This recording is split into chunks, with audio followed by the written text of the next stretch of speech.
Gohan is impressed that Goku defeated Kefla, but Piccolo can see he needs help. They go to help him, but are interrupted by Saunel and Polina. Champa yells at them to take out Universe 7, and they're confident they can win too. Meanwhile, Catopesra tells Vegeta his luck has ran out and switches to Raging Battle Mode, which increases his power 300 times his normal strength. Vegeta tries to unlock Ultra Instinct like Goku, but gets hit by Catopesra. Whis figures out what Vegeta was trying to do and says it will be very hard, if not impossible, for Vegeta to attain Ultra Instinct due to that he always has to be thinking. After repeated hits, Vegeta gets annoyed and goes back to his fighting style, sending Catopesra flying. Android 18 wants to go help Goku, but Android 17 helped fix her leg first. He's gotten good at this now that he has a family and that job on the island. 18's is fine by now, but 17 tells her not to overdo it. The remaining fighters from Team Universe 2 show up to beat Goku, just like love can appear suddenly, without warning. Ribrianne and Rosie fire their love symphony at Goku, but 17 and 18 repel it.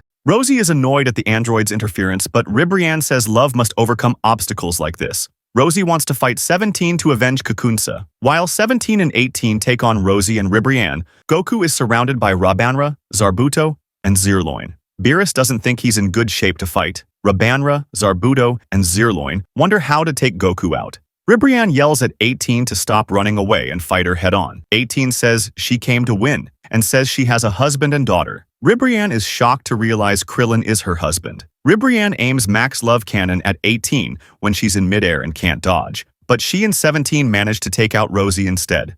Ribrianne powers down into her normal state, but even like this, she manages to imprison 18 with her big amour and absorbs love from her teammates. Lovely Love. Love Ribrianne prepares to rain down her fist of love on 18, but thoughts of Krillin and him shouting at her inspire her to break free. 17 arrives to help after defeating Biara, and together they go after Lovely Love, Love Ribrianne. 18 punches a hole through Lovely Love, Love Ribrianne, and it dissolves as Brienne falls out of the arena. While in the spectator bench, Brienne cries while the Great Priest announces her defeat. Shin says that the power of love has prevailed, namely the love of 18 and Krillin, until 18 shoots a finger beam at Shin and threatens him. Defeated, Brienne realizes that there is love in other universes as well. Hales tells the remaining universe 2 warriors to prevail, even if it's not beautiful. There are 15 minutes left until the end of the tournament. The people of Universe 2 panic after Ribrianne was defeated, but she assures them that it's not over yet and asks them to keep cheering on their remaining warriors. Indeed, at that moment, Zirloin, Zarbuto, and Rabanra fight 3-1 against Goku, who is still tired come constant battles. On the sidelines, Champa gloats that with their ace gone, Universe 2 hasn't got long to live, though he also recognizes that his universe is in the same boat. With 2 warriors left, they've actually got fewer than Universe 2, so they can't even try to wait until the tournament time runs out and win by numbers. Caulifla yells at Saunel and Polina, threatening to beat them up if they lose, even though if they lose, she will be destroyed along with them. Still, her words manage to raise Saunel and Polina's fighting spirit, though there's something else different about them. Fighting against the 2 Namekians, Piccolo and Gohan can sense that something has suddenly changed in their opponents as they're growing faster and stronger. Meanwhile, Zirloin, Zarbuto, and Rabanra are powered up by the love of Universe 2's people and transform the same way as Ribrianne, Kakunsa, and Rosie did, right down to now, wearing the same sort of costumes. The miraculously transformed Zirloin, Zarbuto, and Rabanra vow to punish Android 17 and Android 18, but the androids remain undaunted and brag about being the ones who eliminated Ribrianne, Kakunsa, and Rosie. Together with Goku, they now begin a 3-on-3 fight with Zirloin, Zarbuto, and Rabanra. At the same time, Piccolo finally figures out that Saunel and Polina assimilated other Namekians to power up. With the survival of their universe on the line, the Universe 6 Namekians selected Saunel and Polina as their representatives, and many assimilated with them. The 2 avoided fighting too hard until their powered-up bodies stabilized so that they could serve as reinforcements in the second half of the tournament. Gohan realizes Saunel and Polina, after absorbing countless Namekians, have massive life force, so he goes all out to hold them off while Piccolo charges his special beam cannon. Whis wonders if Beerus feels conflicted about Champa's possible erasure, but Beerus denies it and loudly supports his team. The Xenos enjoy seeing Goku and Gohan fighting together, while the Grand Minister notes Universe 7 keeps winning but is getting worn out. Universe 2 and 6, desperate to avoid erasure, unlock new power. Saunel stretches to trap Gohan, but as Polina attacks, Piccolo fires, but the blast doesn't pierce Polina, who counters. Piccolo, knocked out, sees Kami and Nail pointing to Gohan shielding him. Gohan apologizes for lowering his guard, and as Polina also apologizes to Sayonel, the battle resumes. Piccolo promises they'll fight with everything they've got. Meanwhile, Zirloin, Zarbuto, and Rabanra acknowledge that Goku, 17 and 18 are also warriors of love and resolve to use their full powers against them. Together, the three create a point of concentrated love, a gigantic black heart that sucks other attacks in. This is the legendary Pretty Black Hole, which even Ribrianne and her team couldn't master. The Pretty Black Hole bears down on Goku, 17 and 18, threatening to sink them straight down through the bottom of the arena and out of bounds. Its weight is even greater than Bulma's gravity room and prevents Goku from using instant transmission. However, while he's amazed at the Universe 2's warriors, Goku says that for him, fighting spirit is better than love. He goes Super Saiyan Blue and fires a Kamehameha, while at the same time Gohan likewise fires a Kamehameha against Saonel. Polina counters Gohan's Kamehameha with a mouth blast, allowing Saonel to try and grab Gohan with his stretching arms again. But Piccolo fires his now fully charged special beam cannon through both the Universe 6 Namekians, weakening them enough to allow Gohan's blast to knock them out of the ring, just as Goku's Kamehameha breaks through the Pretty Black Hole and does the same to the Universe 2 warriors. Still observing Goku's battles from afar, Frieza notes that he didn't display Ultra Instinct sign this time. Whis thinks that as Goku grows accustomed to fighting in extreme conditions, it will take more and more to trigger it.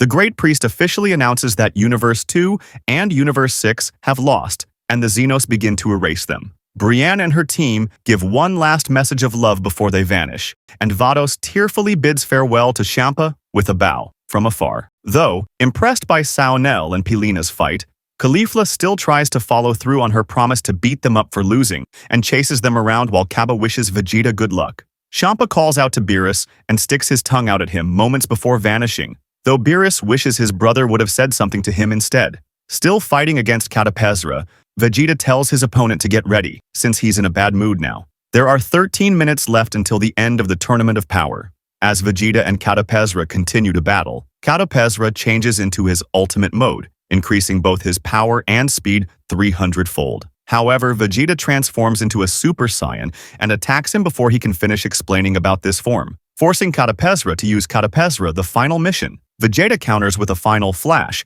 which he offers as a superior example of a final technique. Vegeta's blast pushes Catopesra to the edge of the arena, but he just barely manages to stop himself before going over. Suddenly, though, Catopesra is knocked over the edge and rings out. As Catopesra materializes in the bleachers, Moscow, via Campari, asked him what happened. However, Catopesra wasn't sure himself as he felt like something attacked his feet. At that moment, something nearly knocks Vegeta and Gohan, who is rescued by Piccolo, out of the arena. Android 18 is the next to be attacked by this mysterious opponent, and when Quitella laughs, Beerus realizes this must be another one of his tricks. Master Roshi wonders if they might be dealing with an invisible person, and while Beerus can't believe it would be something so old-fashioned, Quitella confirms that this is indeed the case. Still, knowing this doesn't help 18 as she is unable to attack or defend, Piccolo jumps in and unleashes a hyper-explosive demon wave to hit his enemy without aiming.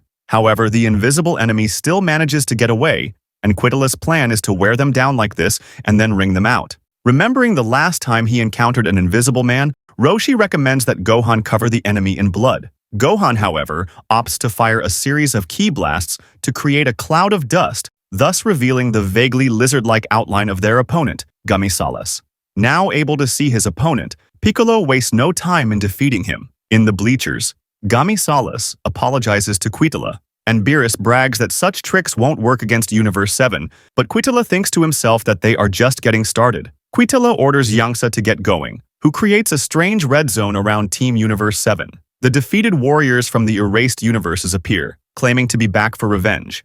Though Piccolo recognizes these as illusions, they are apparently still solid enough to attack him and the others, though their own attacks simply pass through their phantom opponents. While the phantoms themselves have no Kai to sense, Piccolo can still sense two people nearby, one moving and one still. Gohan realizes that the still one must be creating the illusions, while the other uses the illusions as cover to attack them. Indeed, Piccolo soon spots Xiangcha hiding nearby, and very easily blows him out of the arena, much to Quitella's annoyance. The illusions and red zone vanish, but the second fighter still remains and continues his attack. Universe 4's final fighter, Damom, is apparently another invisible person, but unlike Gamisalas, he is unable to suppress his ki, and Piccolo confidently attacks him. For some reason, though, none of Piccolo's attacks connect, and in his confusion he is caught off guard and knocked from the arena. Materializing in the bleachers, Piccolo wonders what happened as Damom is not only invisible, but has no physical body. Android 17 is attacked by Damom and was almost eliminated until Goku saved him. 17 soon figures out Damom's secret and stands still, with his eyes closed, taunting Damom to come attack him. Not distracted by sight or Kai sensing, Android 17's attacks zero in on Damom and finally reveal his true nature, a tiny bug person. Since everyone incorrectly assumed Damom was invisible, the discrepancy between the ki they sensed from him and his tiny size prevented any of their attacks from hitting. Knowing Damom's secret, it is still difficult for Goku and 17 to manage to hit such a small and fast opponent. Knowing that Damom has no wings and must always jump to attack, Goku repeatedly punches the arena to throw him off enough for Android 17 to capture him within a tiny barrier and kick him out of the arena. With Team Universe 4 defeated, the Xenos prepare to erase them as Quitella refused to accept this and tries to take everyone else down with him. But before he could, he and the rest of Universe 4 cease to exist. There are 12 minutes until the end of the Tournament of Power. And remember, until next time, stay Saiyan.